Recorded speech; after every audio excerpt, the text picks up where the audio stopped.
Aku adalah gadis Gu paling berbakat di generasi ini di Miaojiang. Untuk bersaing menjadi sang dewi, aku menggunakan darah dari hatiku untuk memelihara seekor Gu legendaris. Namun, di hari seleksi, Gu itu malah menggigitku dengan ganas. Lalu ia berbalik dan merangkak ke arah cucu kepala desa. Di tengah sorak-sorai keterkejutan semua orang, cucu kepala desa menjadi sang dewi Miaojiang yang baru. Sedangkan aku menjadi gadis penuh intrik yang dibenci semua orang, dengan tuduhan mencuri Gu orang lain. Akhirnya, tanganku dipotong, dan aku dibuang ke gua ular. Hingga detik terakhir sebelum mati, aku masih tidak mengerti, Gu itu adalah milikku. Mengapa ia malah memilih cucu kepala desa sebagai pemiliknya? Ketika aku membuka mataku lagi, aku kembali ke hari seleksi sang dewi Miaojiang. Suara kepala desa terdengar di telingaku.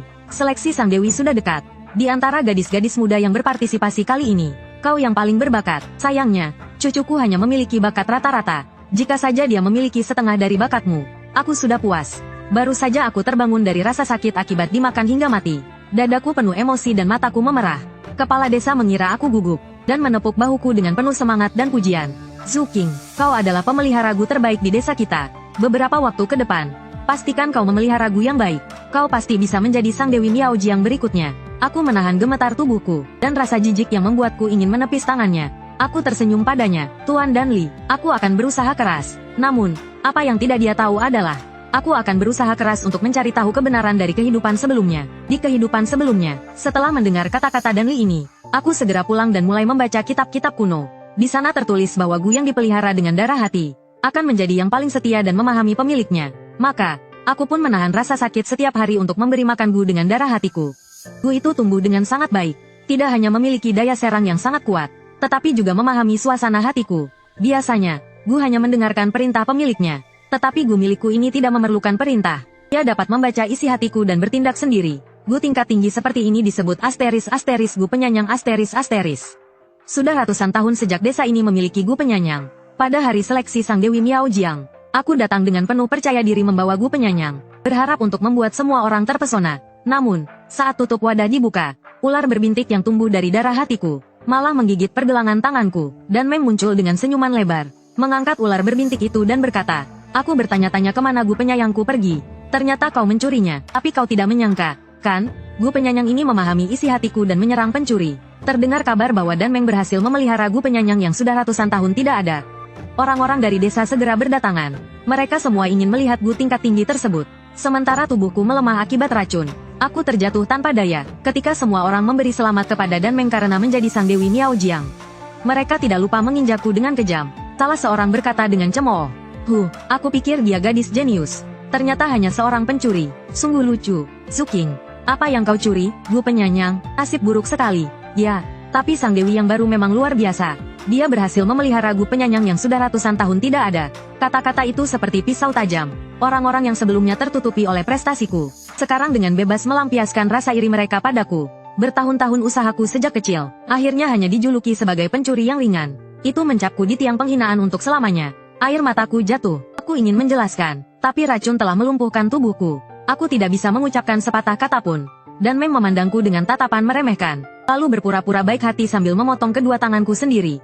King, rasa sakit ini akan mendalam hingga ke tulang. Aku hanya melakukan ini untuk menyelamatkan nyawamu. Kau hanya terlalu ingin menjadi Dewi Miaojiang. Makanya kau mencuri Gu milikku. Tidak apa-apa, aku tidak menyalahkanmu. Rasa sakit yang luar biasa di lenganku membuat mataku memerah. Orang-orang memuji Dan Meng sebagai hebat dan penuh kebaikan. Benar-benar Dewi Miaojiang yang terpilih oleh takdir. Aku terjatuh ke tanah, penuh dengan keputusasaan. Aku sama sekali tidak mencuri. Gu penyanyang itu jelas-jelas aku yang memelihara. Tapi sebelum aku sempat berbicara, aku dilempar keluar dari desa oleh orang-orang. Dan ketika darahku hampir habis, aku dipukul hingga pingsan dan dilempar ke sarang ular. Rasa sakit digigit ular itu begitu menyiksa hingga ke tulang. Di ambang kematian, aku tetap tidak mengerti, mengapa Gu penyanyang yang aku rawat sendiri, bisa mengakui Dan Meng sebagai pemiliknya. Di mana letak kesalahannya, aku tidak tahu. Namun di kehidupan ini, jika aku tidak memelihara ular bergaris itu, mungkin tidak akan ada masalah. Aku berusaha menjaga senyumku. Di kehidupan sebelumnya, Dan Li juga mendorongku untuk ikut seleksi Dewi Miaojiang. Dia bahkan memberiku banyak bahan obat langka untuk memelihara Gu. Sebagai kepala desa yang dihormati, aku selalu menghormati dan bersyukur kepadanya tanpa sedikit pun keraguan. Sejak kecil, dia selalu tersenyum ramah, mengajarkan anak-anak di desa cara memelihara Gu. Wajahnya selalu tersenyum, memberi kesan dekat pada siapapun. Sebagian besar keterampilanku aku pelajari darinya. Di hatiku, dia adalah guruku. Dia juga keluargaku, tapi pada akhirnya, yang merebut Gu penyayangku. Dan menjadi Dewi Miaojiang adalah cucunya. Sulit bagiku untuk tidak berpikir berlebihan. Tapi kali ini, aku tidak akan memelihara ular bergaris itu lagi. Dan tidak akan menggunakan keterampilan yang diajarkan sebelumnya. Ini tidak akan jadi masalah lagi. Setelah kembali ke rumah, aku membuka penutup guci. Di dalamnya ada seekor ular bergaris kecil. Ia mengangkat kepalanya, menatapku, siap menerima makananku. Namun, kali ini, aku tidak memberi makanannya. Seperti yang kulakukan di kehidupan sebelumnya. Aku mengambil bubuk racun dari kantongku, dan menaburkannya ke dalam guci tanpa ragu. Kemudian aku menutup rapat penutupnya. Ular bergaris itu berjuang keras di dalam, berusaha menghantam guci dengan kepalanya. Bunyi dentuman itu terasa menghantam hatiku. Ular itu telah aku pelihara selama bertahun-tahun. Dan dengan kasih sayangku, ia mulai memiliki spiritualitas. Namun, siapa sangka, dia menjadi penyebab kematianku.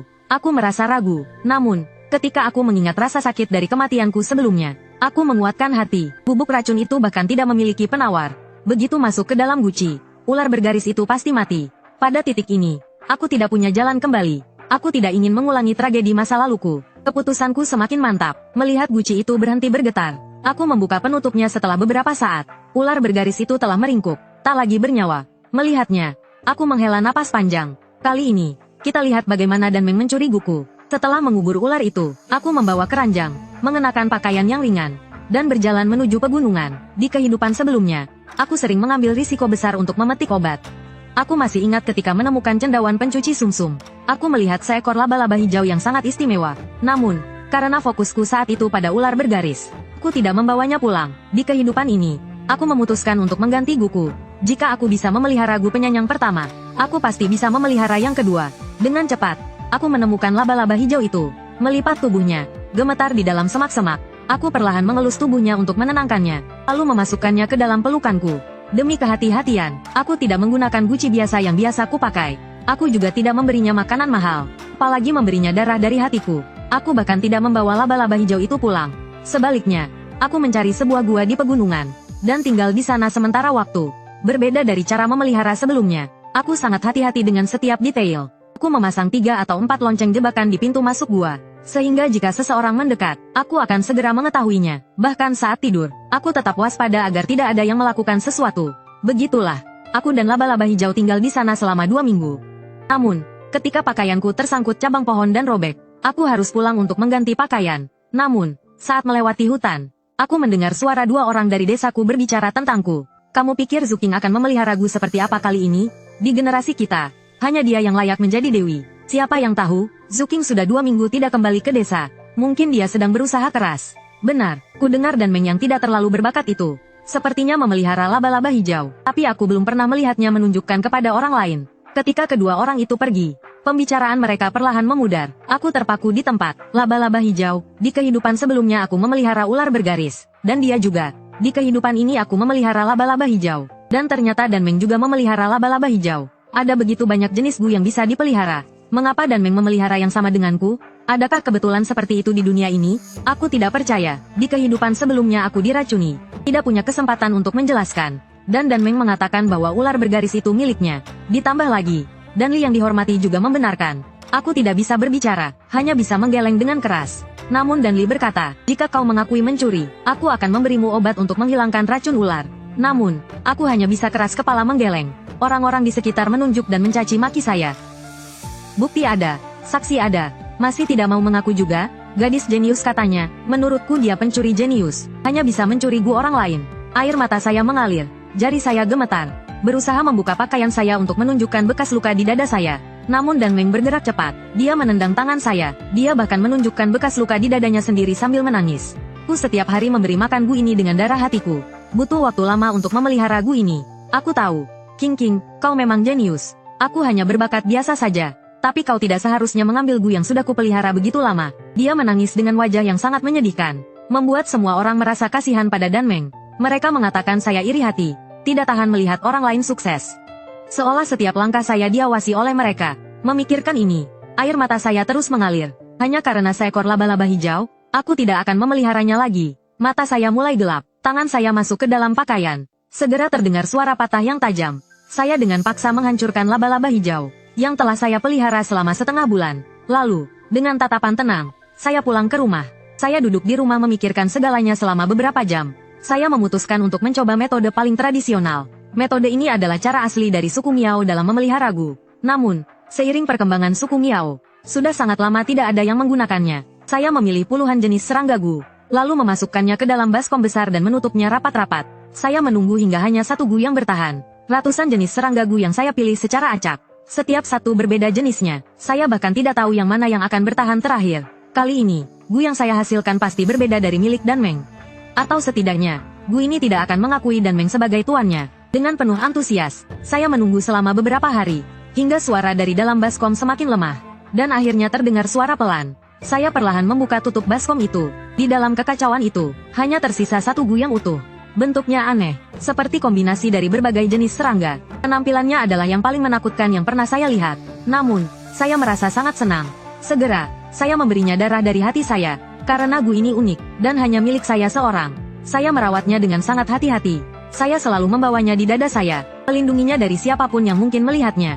Potensinya bahkan lebih baik daripada laba-laba hijau, atau ular berbunga. Hanya dalam 3 hari, ia sudah tumbuh menjadi Gu yang mengenali pemilik. Besok adalah hari seleksi Miao Shengyu. Saya dengan hati-hati membuka tutup baskom itu, berniat memeriksa Gu ini terlebih dahulu. Karena Gu sejati tidak akan menggigit pemiliknya. Saya memasukkan jari saya ke dalam baskom. Gu aneh itu mencium aroma saya dengan hati-hati, lalu menggigit jari saya. Rasa sakit yang hebat membuat saya pusing. Untungnya, saya telah membawa penawar di mulut saya sebelumnya. Jadi saya tidak keracunan. Namun, apa sebenarnya yang terjadi? Kenapa Gu ini juga tidak mengakui saya sebagai pemilik? Gu itu berputar beberapa kali di dalam baskom, lalu mengarah ke satu arah sambil mengeluarkan suara aneh. Aku melihat ke arah itu. Arah itu adalah tempat tinggal Dan Meng. Gu ini bahkan belum pernah melihat Dan Meng. Mengakui dia sebagai tuannya, rasa dingin menyelimuti hati saya. Perlahan-lahan meresap ke dalam diri saya. Tubuh saya mulai gemetar tak terkendali. Apakah ini takdir? Tidak peduli bagaimana saya memelihara Gu, mereka akhirnya akan mengakui Dan Meng sebagai tuannya. Apakah jatuh dari tempat tinggi dan diinjak ke dalam lumpur adalah takdir saya? Saya sudah sangat berhati-hati dalam kehidupan ini, namun tetap tidak bisa menghindari nasib ini. Di mana kesalahannya? Pikiran saya sakit memikirkan ini, tapi tetap tidak menemukan jawabannya. Seseorang mengetuk pintu rumah saya. Dalam kebingungan, saya membuka pintu. Di bawah sinar matahari, kulit Dan Meng yang putih, rambut hitamnya diikat dengan perhiasan perak yang indah. Dia mengenakan gaun tradisional Miao berwarna perak bulan. Di rambutnya ada tusuk konde perak yang identik dengan yang ada di rambutnya. Dan Meng tersenyum pada saya. King, besok adalah seleksi Shengyu. Apakah Gumu sudah siap? Wajah saya memucat. Saya menatap tusuk konde itu tanpa berkata sepatah kata pun. Melihat saya tidak menjawab, dia memegang tangan saya dan berbicara panjang lebar. Terakhir, pandangan Dan Meng melewati saya, melihat ke arah baskom di rumah saya dengan senyum aneh. King, jika kamu tidak mau bicara, maka besok aku akan melihat Gumu bersinar dalam seleksi. Saat berbicara, dia tersenyum, namun matanya penuh dengan niat jahat. Mungkin di hatinya, dia sudah merencanakan bagaimana menjatuhkan saya besok. Saya menatap dingin pada Dan Meng yang pergi. Mulutnya bersenandung dengan nada lagu daerah Miao yang aneh. Tepat pada saat itu, sekumpulan gadis Miao lewat, menyapa Dan Meng dengan ramah. Dan Meng, dengar-dengar kamu membunuh laba-laba hijau yang kamu pelihara. Apakah kamu masih akan ikut seleksi besok? Dan Meng melirik saya dengan senyum licik. Kemudian kembali menjadi gadis yang lembut dan ramah. Tentu saja, saya akan membawa Gu baru yang saya pelihara. Metode yang saya gunakan adalah metode tertua. Membiarkan puluhan jenis Gu bertarung, hingga hanya tersisa satu yang selamat. Kemudian saya pelihara dengan cermat. Gu yang tersisa itu terlihat sangat aneh. Seperti kombinasi dari banyak jenis Gu. Mungkin itu adalah satu-satunya yang unik. Setiap kata yang diucapkan Dan Meng menggemuruh dalam pikiran saya. Deskripsinya tentang Gu itu jelas adalah milik saya. Jika besok saya membawa Gu ini, pasti akan dituduh mencuri Gu milik Dan Meng lagi. Tapi jika saya tidak membawanya, dalam waktu singkat sehari, di mana saya bisa menemukan Gu baru yang setara, saya terdiam di tempat. Hati dipenuhi keputusasaan. Saat itu, Dan Meng berbicara lagi. Meski saya hanya rata-rata, saya pasti tidak akan bisa bersaing dengan King besok. Tapi saya hanya ingin belajar darinya. Ngomong-ngomong, King, saya baru saja memberitahumu tentang Gu yang saya pelihara. Tapi belum tahu Gu apa yang kamu pelihara kali ini. Dengan kata-kata Dan Meng yang berakhir, beberapa pandangan penasaran langsung tertuju pada saya. Mendengar itu, tubuh saya gemetar. Saya tertegun sejenak, meskipun semua yang saya lakukan berbeda dari kehidupan sebelumnya. Takdir tampaknya mengarah pada hasil yang sama. Melihat saya tidak menjawab, beberapa orang saling memandang bingung. Wen Yao, kamu juga mengungkapkan hal penting seperti itu begitu saja. Tidak takut orang lain meniru cara kamu memelihara Gu yang sama? Dan Meng tersenyum manis. Saya hanya membicarakan hal ini dengan kalian di sini.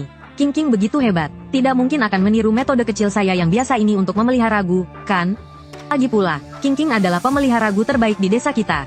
Bahkan Gu yang ia pelihara dengan santai pun pasti jauh lebih baik daripada Gu saya yang dirawat dengan hati-hati. Saya tetap diam. Suasana menjadi canggung. Melihat itu, beberapa orang mencoba mencairkan suasana. Jangan tanya-tanya lagi. King sehebat itu. Gu yang dia bawa besok pasti sangat menakjubkan.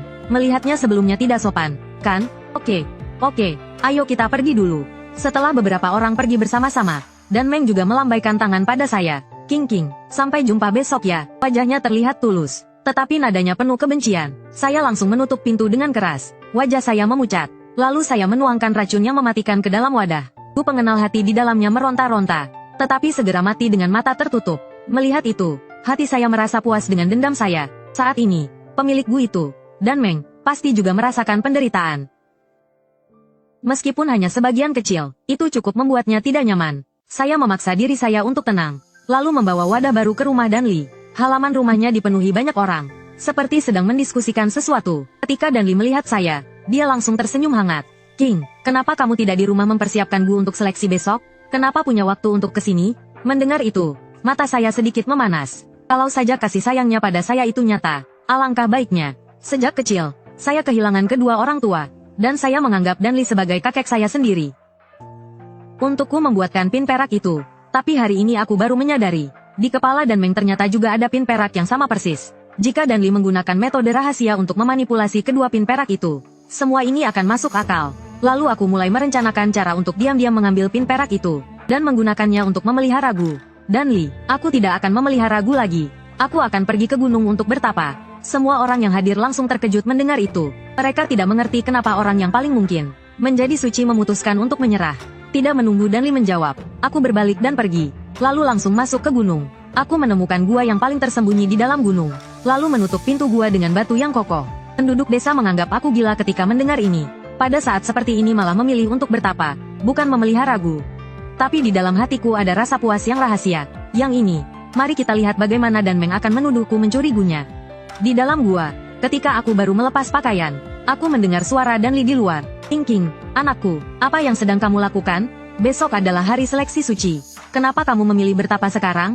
Kamu sudah bekerja keras selama lebih dari 10 tahun, hanya untuk menjadi suci Miao Jiang kita. Kenapa menyerah sekarang? Semua kata-katanya terdengar seperti ia peduli padaku. Bahkan diakhiri dengan nada penuh penyesalan. Jika aku bukan orang yang telah terlahir kembali, aku pasti percaya pada kata-katanya. Lalu aku akan membawa Gu dan menjadi alat bagi Dan Meng. Tapi sekarang aku sudah hidup kembali. Aku tidak akan mempercayai satu kata pun darinya lagi. Lalu aku mengabaikan suara Danli, hingga aku selesai menenangkan pikiran. Dan semua persiapan telah selesai. Aku mendengar suara Dan Meng dari luar. Dia terdengar panik. King, aku dengar kamu telah membunuh semua Gumu. Apa yang terjadi ini? Aku tertawa dingin. Tanpa Gu milikku, bagaimana mungkin Dan Meng bisa terpilih menjadi suci? Sekarang dia cemas juga sudah terlambat. Lalu dengan tekad penuh, aku melepas pin perak dari rambutku. Ketika rambut panjang hitamku terurai, aku berdiri dengan bersih tanpa membawa apapun. Semuanya telah kutanggalkan. Kemudian aku memejamkan mata, melompat.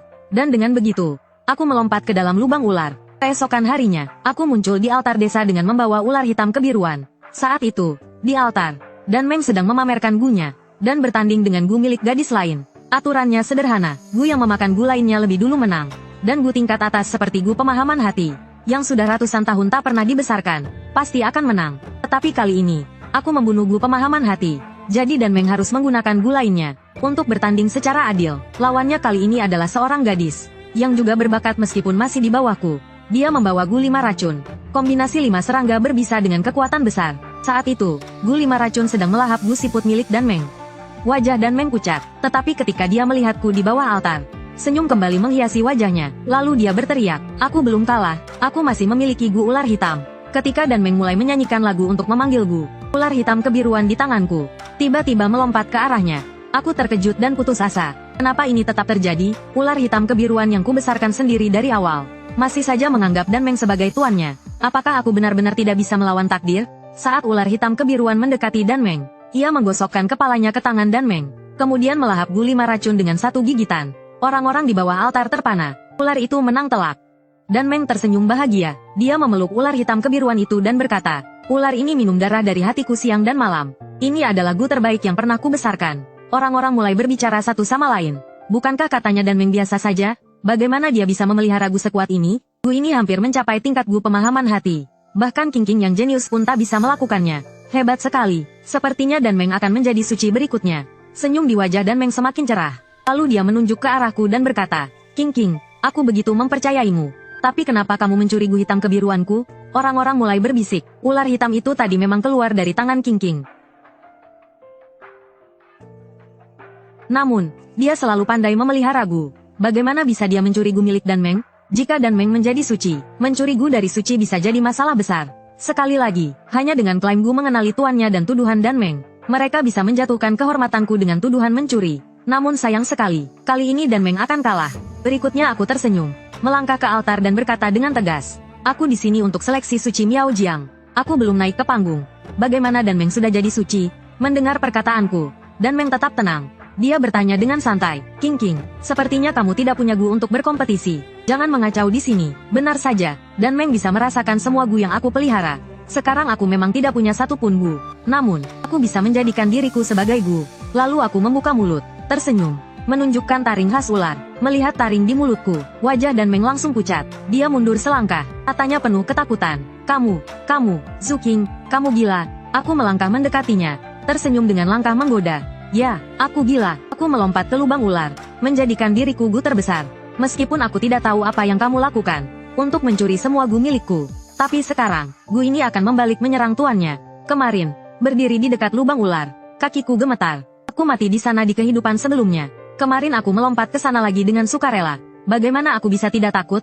Tetapi ada hal-hal yang lebih menakutkan daripada kematian. Aku ingin hidup bersih dan terhormat, bukan menjadi tikus jalanan yang dituduh mencuri. Ketika aku melompat kemarin, aku menggigit taringku yang gemetar. Aku menahan ketakutan dalam hati, dan membuka mataku lebar-lebar. Aku ingin melihat ular-ular mendatangiku. Mengingat rasa putus asa pada saat itu, lalu aku menangkap ular-ular itu satu persatu, menggigit kepala mereka. Sepanjang malam, tubuhku basah oleh darah ular.